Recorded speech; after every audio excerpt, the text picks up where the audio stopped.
Hey, so the question is, what is the difference between Bitcoin and wrapped Bitcoin? So yeah, it's a very good question, and you probably noticed when you look at the crypto rankings on CMC or CoinGecko, you look at the top 100, that at first glance it's almost like there's some repetition there, right? You see Bitcoin, then you see wrapped Bitcoin, you see all these US dollar stable coins, you see ETH, you see wrapped ETH, you see all these wrapped versions that kind of had the same price pretty much. So you might think, well, why even buy the wrapped version if you can just buy the original, the OG version, what's called the kind of the native version? Well, it's simply about access. So if if you can hold either, and the price will move exactly the same. So then the question is, well, what is the difference then? Well, I'll give you an example, and probably one of the biggest examples. So if you're on the Ethereum network, the Ethereum chain, you own Ethereum, you may know or you may not know that Ethereum is a tokenized network. Apart from Ethereum itself, you can then swap it for a whole bunch of other tokens, and a lot of these tokens are either governance tokens or they're used to enable decentralized applications, etc. They have a whole bunch of different uses, and one of those uses has been for wrapped crypto, so tokenized versions of Bitcoin and other big coins. So you might think, well, okay, it's a version of Bitcoin on Ethereum or on Solana or some other place, some other chain. So why would you want that? Well, if you have Ethereum, how can you exchange it for Bitcoin? One way is to go to an exchange and sell your Ethereum for US dollars or whatever, and then with those US dollars use that to buy Bitcoin. That's one way, but to do that you need to be on a centralized exchange. If you're not in that environment, then it's pretty difficult to achieve. On a decentralized exchanges, because they don't need a bunch of employees to run them. They're not like normal companies. They're another word is an automated market maker, right? They're pretty much completely automated. There is no easy way to move from one chain to another, which is effectively what you're doing if you are trying to exchange BTC and ETH in either direction. Now, it has become a bit more possible of late. There are some other solutions, for example, Thorchain, ThorSwap. There's also another way whose name escapes me right now, but there are some new technological solutions, but they're not perfect. They're basically, what they're doing is they're kind of bridging between different networks. And there are bridges, but bridges are typically used to hop from one smart contract network to another, like ETH to Solana to Cardano, and even they are not perfect. Even they take a long time, etc. So there's new different ways, but fundamentally it's not really possible to use it to have Ethereum and access Bitcoin until someone invented wrapped Bitcoin. And what that is, let me give you an example. Once upon a time, people would use physical gold as a medium of exchange. They would have very small gold coins and spend them. But gold coins and bars and that type of thing were considered quite inconvenient. So eventually what happened is you would have people who would hold gold in custody, and then they would issue what is effectively like a banknote, like a kind of promissory note, and it would say on the banknote, I promise to pay the bearer, whoever holds this amount of gold.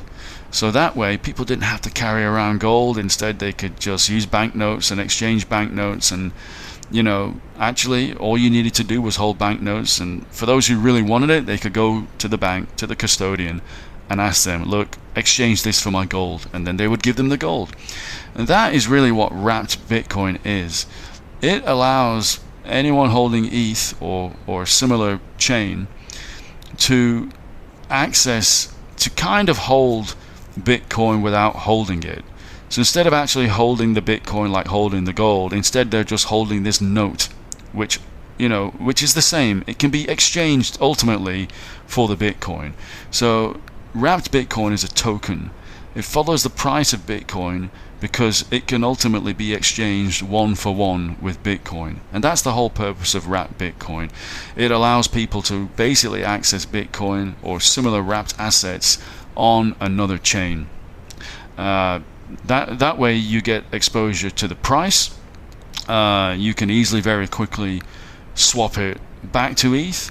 You can swap it for another kind of similar wrapped asset in a way. You may have heard of stable coins like US dollar stable coins, which also follow the value of US dollar in a very similar way, that somebody somewhere is holding the underlying asset, whether it's US dollars or Bitcoin or whatever, and they're then issuing a token instead. Now, I'll explain a bit more about how that works. You've got various, there's different words for them, but they can be called a merchant or something similar. They may or may not hold the underlying asset that is kind of deposited with them. That may go to a separate custodian, but they issue tokens, right?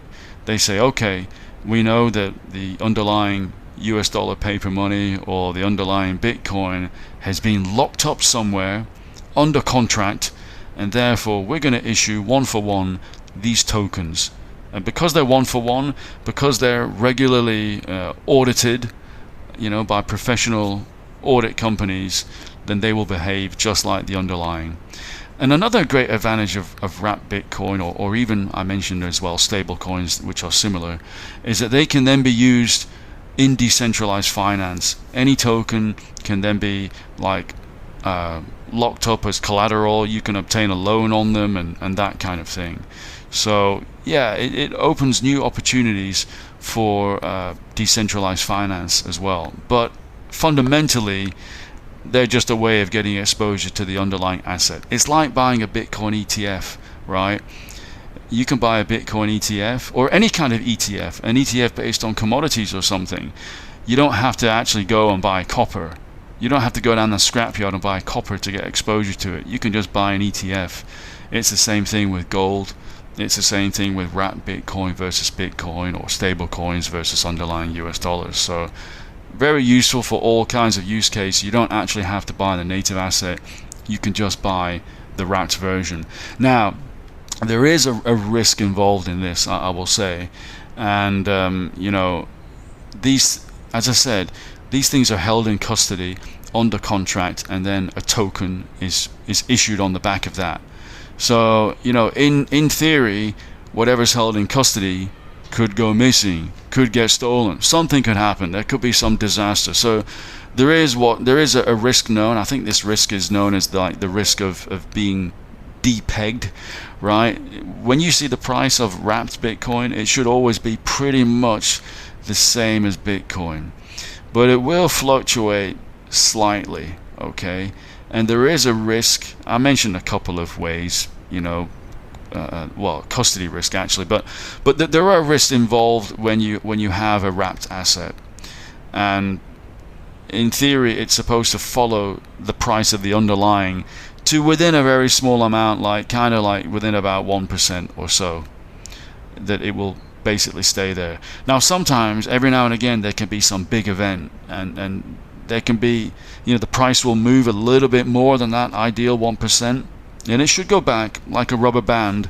But there is a theoretical risk whenever you have an asset like that is pegged, that some black swan event, or maybe worse than that, I don't know, but some kind of major disaster could result in the price of your wrapped asset falling and potentially going to zero. So I just want to say there is an additional risk whenever you wrap an asset, and that's just but if you look at the end of the day, right, you got Bitcoin at number one, which is about 1.7 trillion right now, and if we look at the wrapped assets, then I'm going to give you an idea Yeah, so I basically just looked at CoinGecko, right? So you got for example, I'll give you an example. Some of these top coins, you got number 4, which is not wrapped Bitcoin, but it's Tether USDT. So that's a stable coin, which is a kind of wrapped asset.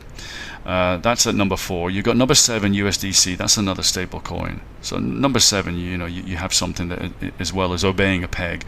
You got wrapped Bitcoin is actually at number 13. That's very, very high. You've got wrapped ST ETH, which I think is like state ETH. That's at number 17. You've got another wrapped ETH, wrapped ETH at 32. You got Coinbase wrapped BTC. Coinbase, the exchange, has their own wrapped version of BTC. That's at number 48. So you got a whole bunch of wrapped assets in the top 100. It is generally considered by many investors to be pretty darn safe. That's what I will say to you in case you're wondering about it. It's it's not considered to be high risk. In fact, quite the opposite, low risk. So I hope that gives you an idea of the difference between Bitcoin and wrapped Bitcoin, and generally about wrapped assets in particular. Yeah, I hope you enjoyed this. Let me know what you think in the comments. Leave a question. If you enjoyed this video, give it a like, and please subscribe to the channel. I will see you again soon. Take care. Bye bye.